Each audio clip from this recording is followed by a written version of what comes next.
एक ऐसा मकान जहाँ रात में तो छोड़ो, दिन में भी जाने पर रोक कांप जाए। कुछ लोगों ने यहाँ भूत देखा, कुछ लोगों ने चुड़ैल, तो कुछ लोग कहते हैं कि यहाँ जिन का वास है। या यूँ कहूँ कि सबका यहाँ अपना एक अलग ही अनुभव है। ये कहानी 2008 की कोलकाता से है। कहा जाता है कि यहाँ से लोग दिन में भी बहुत कम आया जाया करते हैं। लोग इस घर की परछाई से भी डरते हैं, इसकी परछाई को मनहूस मानते हैं। ऐसा क्या था इस घर में, जानते हैं आज की कहानी में। पहले इंट्रो, फिर शुरू करते हैं आज की कहानी।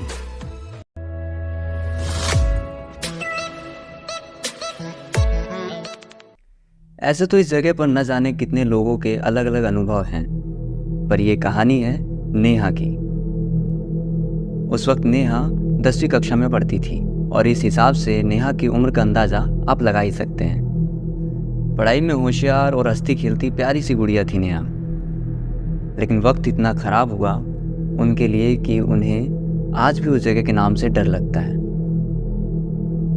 नेहा एक छोटे से परिवार से थी। परिवार में मम्मी पापा और एक छोटा भाई था। और हाँ, इनका परिवार भी बहुत भोला था। आसपास के सभी लोग इनका बहुत सम्मान करते थे और किसी से भी किसी भी तरह का कोई मनमुटाव नहीं था। नेहा जब 10वीं कक्षा में आई तो घर वालों ने नेहा को एक जगह ट्यूशन लगा दिया। और जहाँ नेहा पढ़ने जाती थी वो करीब उसके घर से 3 से 4 किलोमीटर दूर था। नेहा और नेहा की एक दोस्त थी, वहीं घर के पास रहती थी। ये दोनों सुबह के 4 बजे ट्यूशन आया जाया करते थे। एक दिन जब नेहा और उसकी दोस्त ट्यूशन के लिए निकले तो कुछ दूर चलकर वहां सड़क का काम चल रहा था, जिसकी वजह से रास्ता बंद था। अब सुबह के 4 बजे तो ना कोई मदद के लिए वहां होता है, ना किसी को बुला सकते हैं। पहले तो इन दोनों ने वहीं खड़े खड़े कुछ देर सोचा कि क्या करें। तभी नेहा की जो दोस्त है उसने कहा कि यहाँ पीछे से एक और रास्ता है, हम उससे चले जाते हैं आज। नेहा की दोस्त का नाम खुशबू है। खुशबू की बात सुनकर नेहा ने कहा कि अगर तुझे वो रास्ते के बारे में पता था तो तू अब तक चुप क्यों थी। खुशबू ने कहा कि मैं बताना नहीं चाहती थी क्योंकि मैंने लोगों से उस रास्ते के बारे में काफ़ी कुछ सुना है, इसलिए मुझे डर लगता है। अब इतनी बात सुनकर तो किसी के मन में भी आएगा कि ऐसी कौन सी बात है जो हमें नहीं पता। बस ऐसे ही एक जिज्ञासा नेहा के मन में आई। खुशबू के बार बार मना करने के बाद भी जब वो नहीं मानी तो खुशबू को नेहा को बताना पड़ा। खुशबू ने कहा कि लोग कहते हैं इस रास्ते पर आगे चलकर एक मकान है जिसमें भूत रहते हैं। अब जब भूत का जिक्र हुआ तो नेहा को इसमें और ज़्यादा इंटरेस्ट आने लगा। वैसे ये बहुत साधारण सी बात है। अगर कहीं भूत प्रेत जैसी कोई बात चल रही हो तो जो इन बातों को सुन रहा होता है उन्हें खुद ब खुद इसमें मज़ा आने लगता है। लेकिन कभी कभी ये मज़ा डर में भी बदल जाता है। खुशबू ने नेहा को बताया कि एक बार इस घर में किसी वजह से आग लग गई थी और जिस वजह से इस परिवार के सभी लोगों की यहीं जलकर मौत हो गई।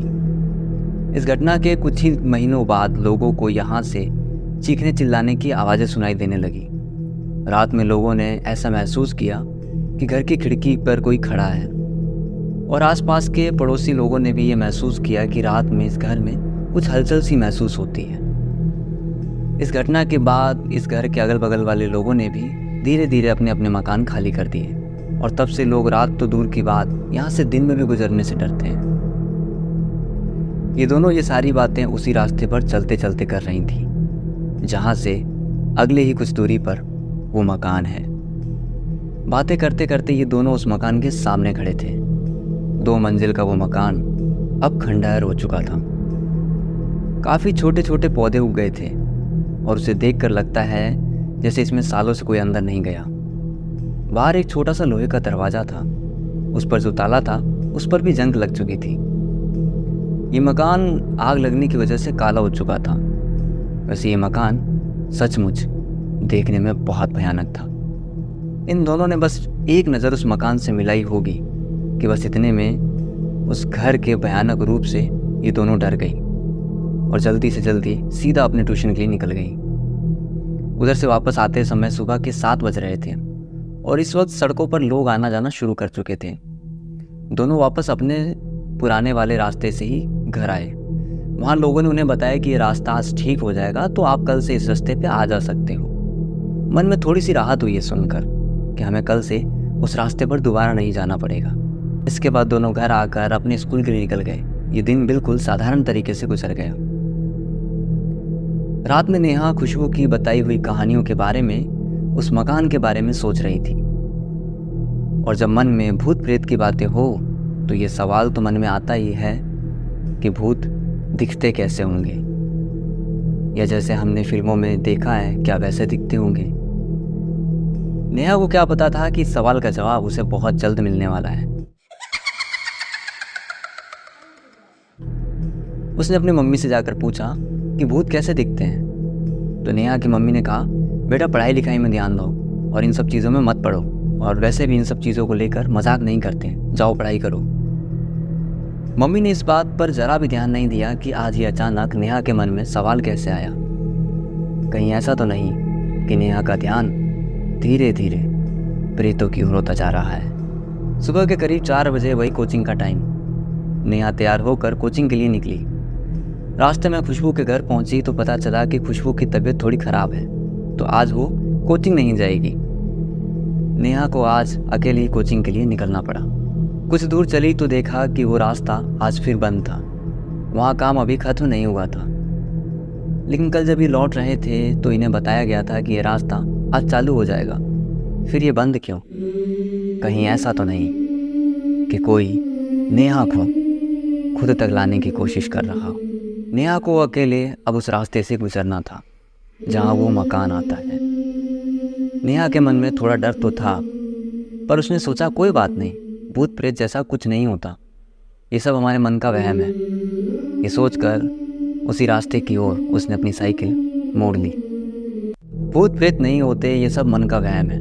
अगर ये बात डर पर काबू करने के लिए बोले तो समझ आता है, लेकिन अगर आपको लगता है कि ये सब सच है, ऐसा कुछ नहीं होता, तो आप भी जानते हैं कि ऐसी न जाने कितनी ही करोड़ों की संपत्तियां हैं जो बेकार पड़ी हैं। उन पर कोई अपना हक नहीं जता सकता, क्योंकि वहाँ पहले से कोई और मौजूद है। खैर, कहानी में आगे बढ़ते हैं। नेहा जैसे ही उस रास्ते पर थोड़ा आगे बढ़ी, उसने अपने डर पर काबू करने के लिए अपने बैग से एक चॉकलेट निकाली और खाने लगी। वैसे बड़े बुजुर्ग कह गए ना कि ऐसे रास्तों पर कभी कुछ खाया नहीं करते, और मीठा तो बिल्कुल भी नहीं। ये नेहा की सबसे बड़ी गलती थी, या यूं कहूँ कि ये सीधा सीधा किसी को न्योता दिया गया है। नेहा चॉकलेट खाते हुए जैसे ही उस मकान के सामने पहुंची तो वहां बाहर एक बूढ़ी सी औरत बैठी थी, जिसकी उम्र लगभग 80 से 85 साल होगी। नेहा वहां से गुजर रही थी कि उस अम्मा ने कहा कि बेटा मुझसे खड़ा नहीं हुआ जा रहा, मेरी थोड़ी मदद कर दे। नेहा ने सोचा कि शायद सुबह सुबह आस पड़ोस की कोई अम्मा जी होंगी जो घूमने निकली होंगी और यहाँ थक कर बैठ गई होंगी। नेहा उनके पास गई और उन्हें हाथ पकड़कर उठाया। नेहा जब उन्हें उठा रही थी तो हाँ, उनके हाथ थोड़े अजीब थे, थोड़े खुरदुरे से, थोड़े जले से, पर नेहा ने ज़्यादा ध्यान नहीं दिया। नेहा ने उन्हें खड़ा किया और कहा, अम्मा जी कहीं जाना है तो बताओ, मैं आपको साइकिल से छोड़ दूंगी। तो उन्होंने कहा, नहीं बेटा, मैं यहीं रहती हूँ। नेहा ने कहा, अम्मा जी चॉकलेट खाओगी? तो उन्होंने कहा, बेटा ला, मुझे मीठा बहुत पसंद है, ला ला। नेहा ने जैसे ही चॉकलेट उनकी ओर बढ़ाई, वो उस चॉकलेट पर झपटी और एकदम किसी जानवर की तरह उसे खाने लगी। ये नेहा को थोड़ा डरावना लगा। नेहा ने उनसे आगे बिना बात किए अपनी साइकिल उठाई और कोचिंग की ओर निकल गई। नेहा थोड़ा आगे बढ़ी तो उसने पीछे मुड़कर देखा तो वहाँ उस मकान के आगे कोई नहीं था। दूर दूर तक सड़क पूरी खाली थी। यहाँ नेहा को थोड़ा डर लगने लगा। नेहा ने साइकिल की स्पीड थोड़ी तेज़ की, पर उसे साइकिल पर थोड़ा वजन महसूस हुआ। उसे ऐसा लगा जैसे कोई पीछे आकर बैठ गया हो, पर हिम्मत नहीं थी कि पीछे मुड़कर देख ले। नेहा जैसे तैसे कोचिंग पहुंची और वहाँ उसकी तबीयत अचानक थोड़ी ख़राब हुई। फिर वहाँ से नेहा के घर पर फ़ोन किया गया और घर पे पापा को बुलवाया गया।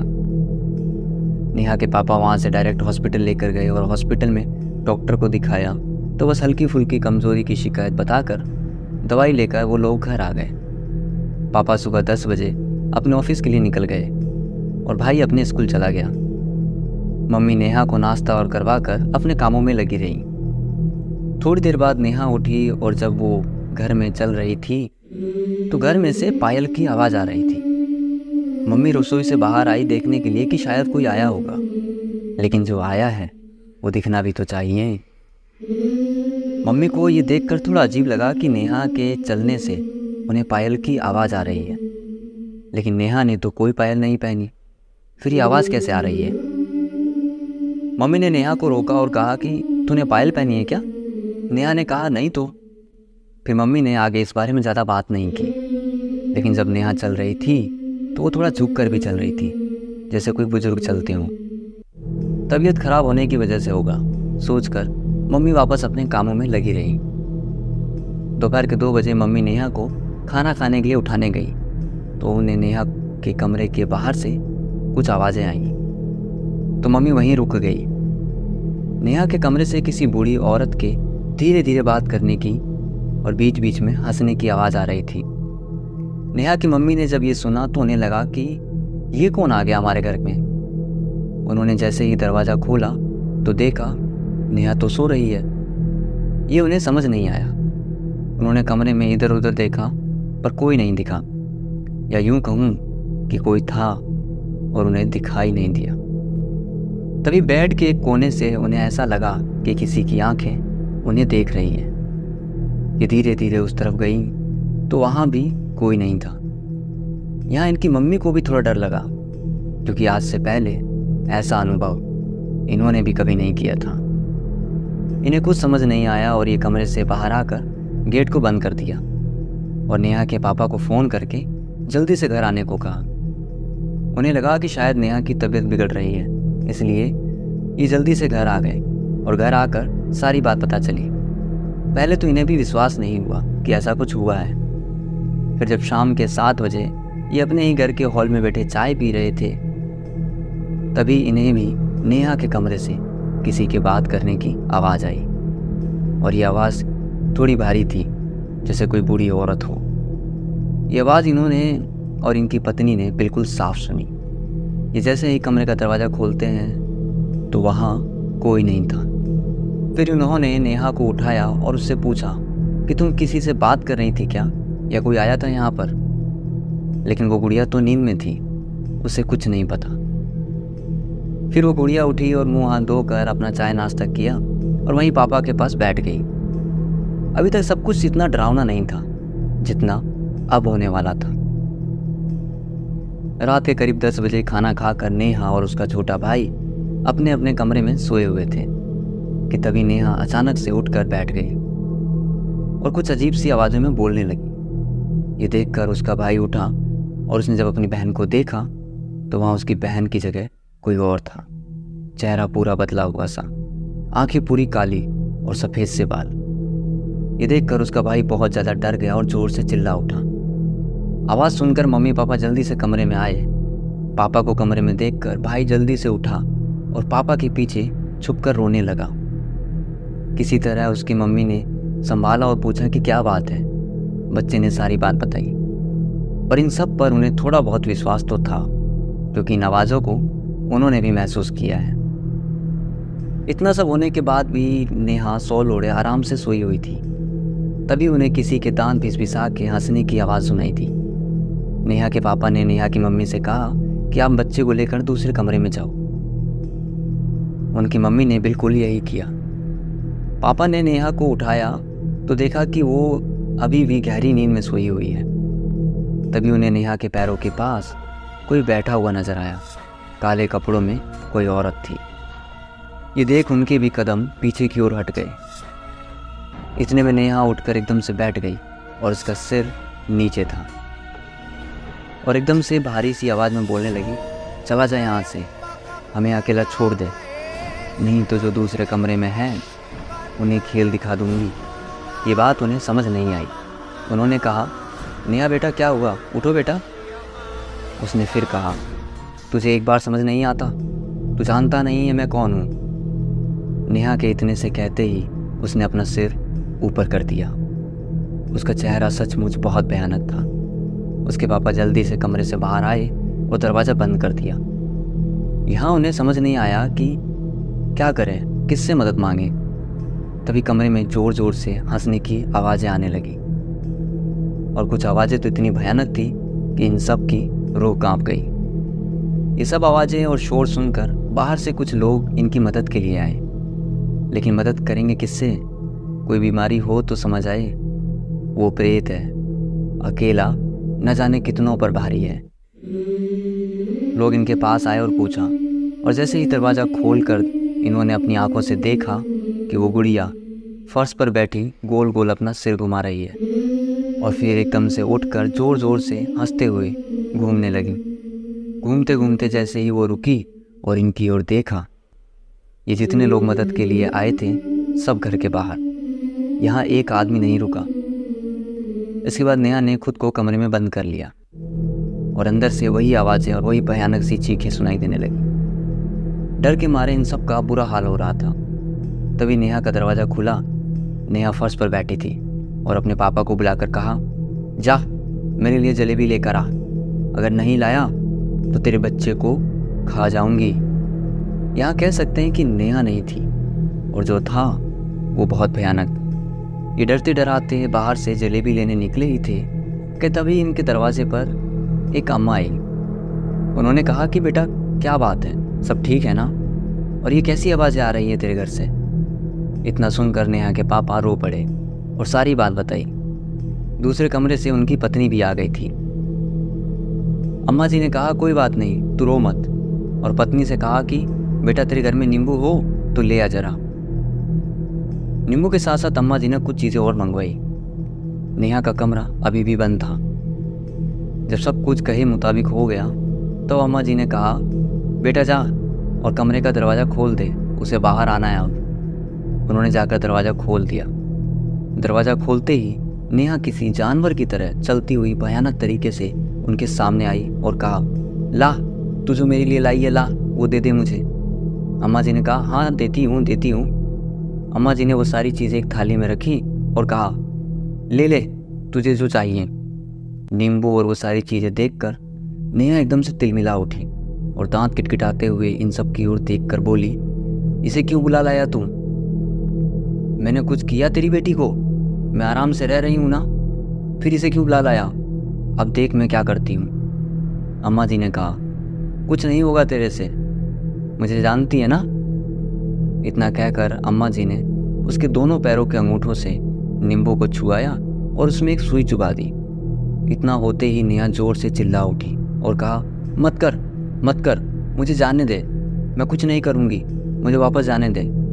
इसके बाद अम्मा जी ने पूछा कि कहाँ से आई है, तो उसने बताया कि वो उस जले हुए मकान में रहती है। ये लड़की वहाँ से गुजर रही थी, इसने मुझे मीठा खिलाया और मैं इसके साथ चली आई। इन सब में जो हुआ वो वाकई बहुत डरावना था, या यूँ कह सकते हैं कि यहाँ जो कुछ भी चला उस रात वो रूह कँपा देने वाला एक मंजर था। इसके बाद अम्मा जी ने उससे उसकी इच्छा पूछी तो उसने मीठा खाने को कहा, तो उसे मीठा खिलवाया और फिर एक मिठाई और नींबू को काले कपड़े में लपेटकर अम्मा जी ने नेहा के पापा को देते हुए कहा कि इसे वापस उस घर के आगे रखाओ और आते वक्त पीछे मुड़कर मत देखना। नेहा के पापा ने भी बिल्कुल ठीक वैसा ही किया। उन्होंने वहाँ जैसे ही उस सामान को घर के आगे रखा, उतने में इधर नेहा बेहोश हो गई और उधर घर में अजीब सी हलचल होनी शुरू हो गई। नेहा के पापा वो सब वहाँ रख कर बिना पीछे मुड़े वापस घर को लौट आए।